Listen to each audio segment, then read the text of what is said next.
welcome back to American Truck Simulator. This is David Steele and here's my truck. And today we're back in Alaska with a Freightliner FLB, and under the hood is an engine I am testing today.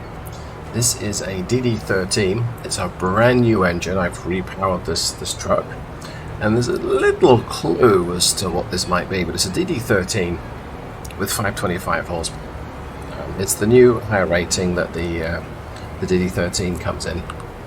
I say new, this engine's been out for a little while,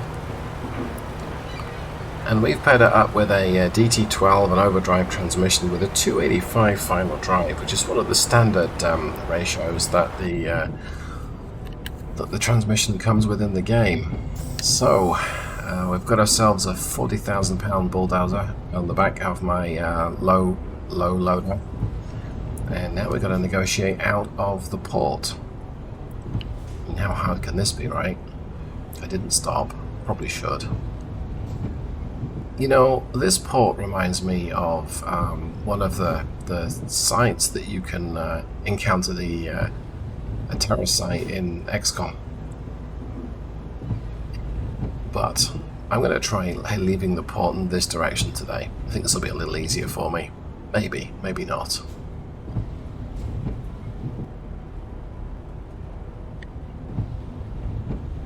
Yeah, it's a little hard to judge. Weather today is looking rainy the whole time, the forecast at least. But I mean, hey, what better place to watch Alaska than the office of an FLB in a thunderstorm? Okay. Now, initial testing, just getting this low loader and truck to the port. This engine is pretty performant, even with the super tour gearing that we've got here. I guess this is how we leave. Yeah, I guess so. I'm going to head out this way anyway. I'm sure it's fine. And it might not be. What are they going to do? Find me? Yeah, they might find me. Yeah, it's pretty effortless moving around. It's not like I'm working it hard. Now, caveat being, I have spent quite a bit of time with lesser powered engines in a variety of trucks, and so I kind of would expect that. But there's something wonderful about 1850 foot-pounds of torque. I guess we go out the way that we come in. I may have gone this completely backwards. I probably have. Well, okay. I guess we'll just swing over all these lanes.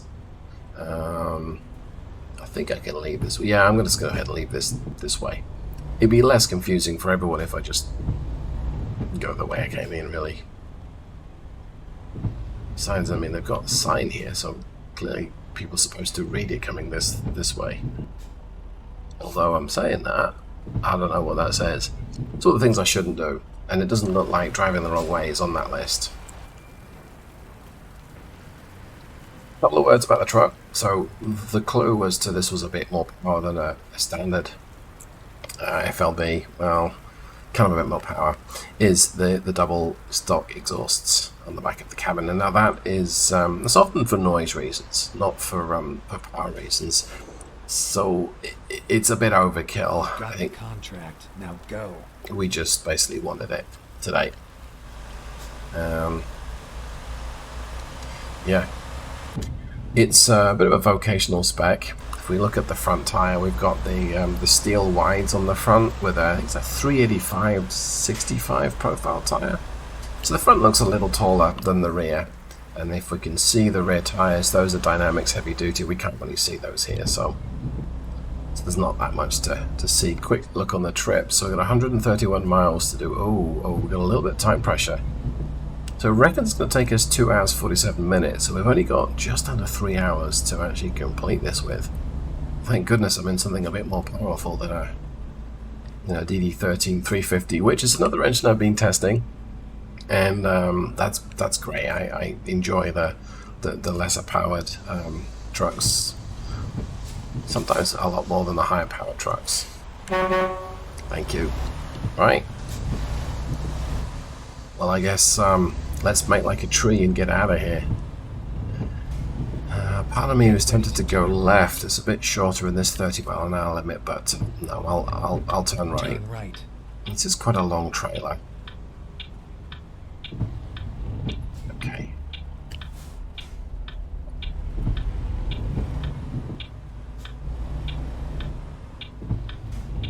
And this is a 6x4 Freightliner FLB, but it's still pretty maneuverable, which is good. And let's go. It's getting dark. This could be interesting. Now, in the real world, as I record this, we are under the threat of a thunderstorm. That's always good. Oh boy. Get ready to turn right. A lot of stationary traffic here. I did turn up the traffic to I think 1.2, so 20% more traffic than normal, and it looks like it's made a difference. Well, okay, that'll be fine. The reason for this is the game is running better than it has for, well, I would say a while, but no, 1.49 is definitely better optimized than older versions. I do have some slowdowns. But it's on the whole running pretty smooth. So running extra traffic is quite wearing on the CPU, quite tiring. It loads up the CPU. I'm looking right now. It's only using one core, and that is pretty much fully loaded. Getting another 15 that are not really doing that much at all. Well, not all of those are real cores. Some of them are virtual, but either way. So of course, sitting in traffic is really chewing through our time. We're now going to be late unless I make up some time, and I'm going to make up some time if I'm able to. We may have to bend some of these Alaskan speed limits. So that the low loader weighs about 20,000 pounds plus that 40,000 pound bulldozer. So we got 60,000 pounds behind us. The FLB is not the heaviest truck. In fact, it's kind of light. It's one of its design ethoses is, you know, to improve payload, to improve how much the driver can earn, how much the business can earn. Make the truck as light as you can.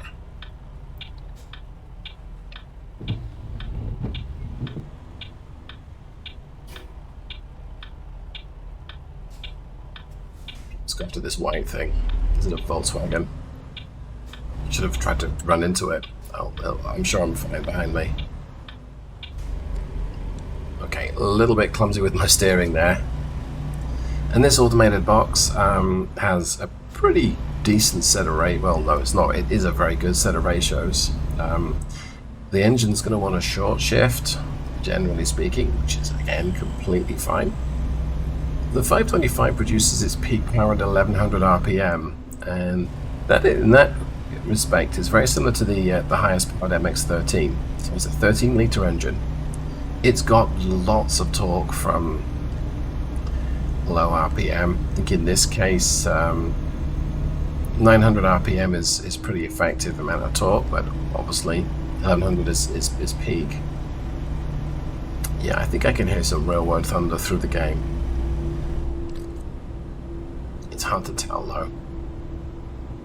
But we do have to get a move on, so I'm not going to stop for a little bit of thunder outside.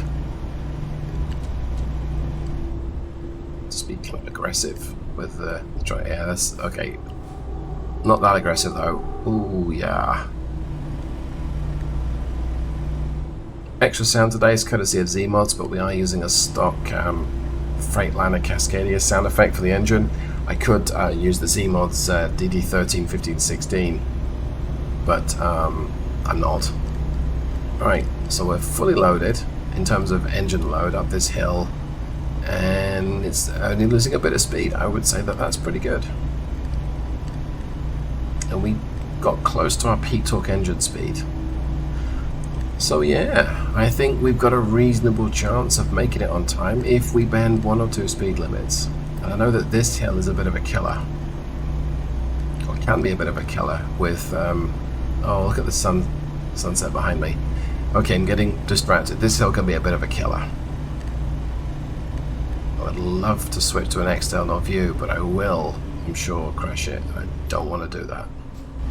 Okay, there's the first downshift. It's going to downshift again, it looks like.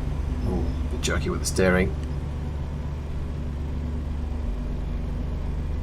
Oh, come on, you know, downshift. Oh, I guess I told it to use 975 RPM or higher. That's a pretty reasonable engine speed. It's not peak torque, but it's got plenty at that speed. I may manually force it to downshift. Yeah, I'm going to. There we go. And I'm using the box in automated mode, but I just suggest or hinted down just to help it. Part of this test is to see how well that automated transmission works with this engine, and so far so good, but this is not helping me make up time. This hill and not the engine transmission combination. Quick check of the time. Yeah, we're slipping back. We're going to be late by 30 minutes now. I don't think I can make up 30 minutes, no matter how hard I try. Challenge accepted, though. I mean, it wouldn't be one of my videos if there wasn't a traffic ticket somewhere, most of the time. So I gotta love how gloomy this landscape looks. Yeah, let's give you a bit more space. Let's pull over. Okay, let's try an external drive-by. Okay, really wanted to see the sunset. How many times do I have to tell you to slow down? Yep, at least one more time, Doug. The limit's 60 and we're hoofing it.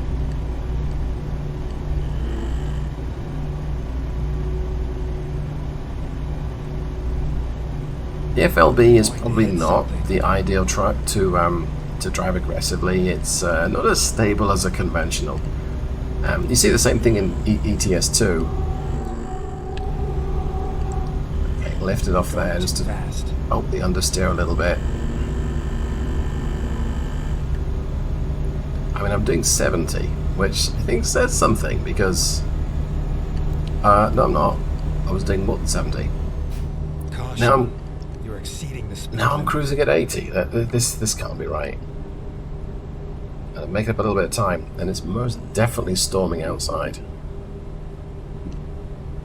As it is in the game. That is pretty epic. Do you even listen to me? That is very epic, actually. Alright. In the words of Michael J. Fox, let's see if these bastards can do 90. And I think that's what he says. He's talking about the freedom fighters from Libya. I don't know whether I can say the T word. Oh, okay. There's someone coming, so we'll duck in here. Caution. And we'll go back out again. The speed limit. Ooh, that was very risky, David. Should not be on the road doing that. But I think the engine's doing okay. Yeah, this FLB is not comfortable being hustled.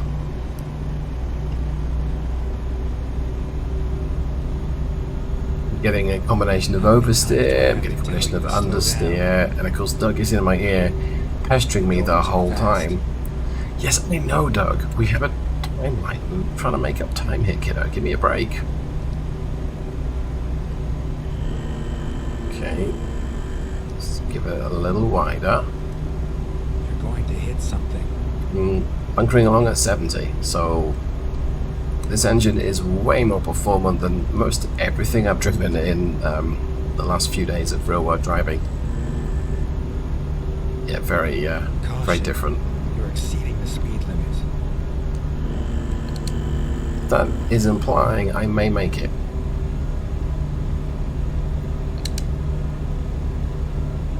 Sure whether I will, but we're going to keep the hammer down. There's not really so much of the scenery to see, unfortunately, but oh, left turn coming up. Okay, get the engine brake prepared and service brake, go, go, go. Let's indicate. I don't think I'm going to stop in time. Oh, okay, we did a reasonable attempt then. And then what happened is I braked pretty violently to a near stop, and got back on the power, and the transmission did that thing it does when it's like, whoa, I don't know what gear I'm supposed to use. It tries to move me off in a high gear. I've observed that some transmissions do it more than others. Okay, we're actually going to make it. I managed to make up a whole bunch of time on that trip through driving very irresponsibly. Didn't get a speeding ticket, surprising, and I could have nearly had a very nearly incident that would probably have killed me if I'd run in the back of that trailer, but Going too fast. if this were a test of how well this engine performs when driven by a chump, I would say it passed. Yeah, Go so let's straight, and then turn right. let's drop it like it's hot. Turn right. Yeah, and then my driver's tired. I'm not surprised. Okay, and there we go. Here we are, safe and sound. Doug has no idea I've just been driving, does he? Yeah, he just thinks I made it and I'm safe. Yeah. Okay. I don't think that's quite how it went down. Alright. Let's go ahead and attempt to wonder why we can't get into the... Oh, I see. I overshot it somewhat. Okay, my bad. Right. That is not a let's play it safe. I've got to reverse the dang thing. Are you serious? What?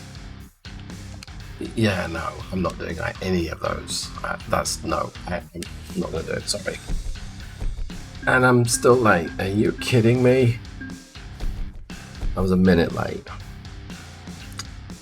I'm hanging my head in shame because all that effort was kind of for nothing because we were still late.